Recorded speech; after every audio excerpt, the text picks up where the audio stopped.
Thierry Massy, bonjour. Présentez-vous. Alors je suis conseiller technique national affecté donc à la direction régionale jeunesse et sport de l'Occitanie.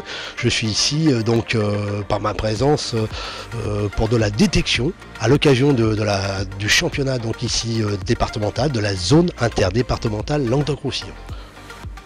Quel est votre rôle aujourd'hui alors ?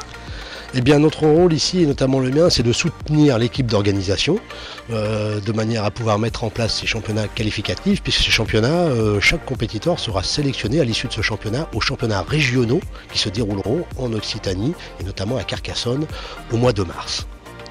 Le karaté fait partie des 5 nouveaux sports qui seront aux prochains Jeux Olympiques. Vous pouvez nous expliquer ce que ça veut dire en fait ? Oui, effectivement, on fait partie des 5 sports additionnels pour les prochains Jeux Olympiques, comme vous l'avez dit, de Tokyo en 2020.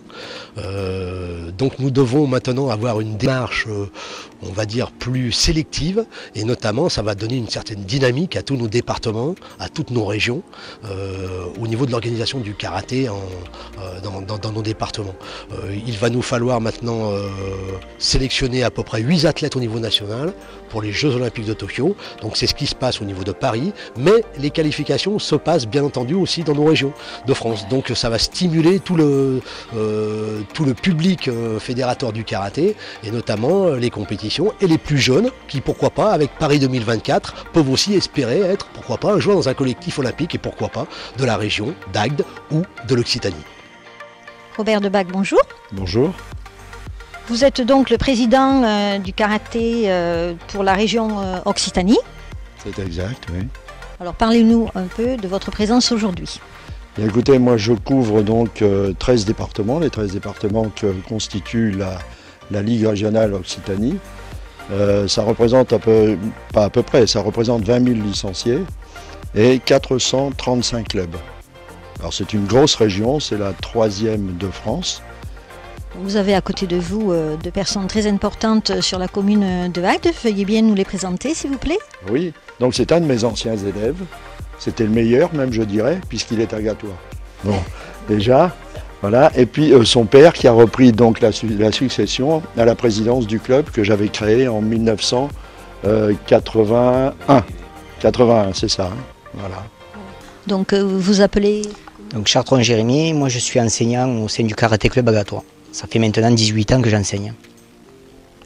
Bon, oui, je suis effectivement son papa, je m'appelle Jacques, mais Chartron également. Oui, donc moi j'ai repris quand Robert est parti d'Agde pour aller en Nouvelle-Calédonie, donc c'était en 1994. Thierry Rose, bonjour. Bonjour. Vous êtes l'organisateur de l'événement. Quelles sont les règles de cette compétition ? Alors c'est une compétition de zone interdépartementale du Languedoc qui est anciennement Ligue Languedoc. Et ce sont des sélections pour la Ligue régionale qui aura lieu en mars. C'est tout ce qui est kata et combat. C'est une sélection. Les 8 premiers de chaque catégorie partent à la compétition de régionale Occitanie. Alors c'est une compétition combat qui est gérée par 5 arbitres, 4 arbitres de touche sur les côtés et un arbitre central. Les compétiteurs ont une ceinture rouge et une ceinture bleue pour les départager. Et comme les arbitres ont un drapeau rouge et un drapeau bleu, donc à la fin du combat, en fonction des notes qu'ils ont eues, ils lèvent les drapeaux ou bleus ou rouges. Et si c'est la majorité des drapeaux levés de la même couleur qui donne le combat gagnant.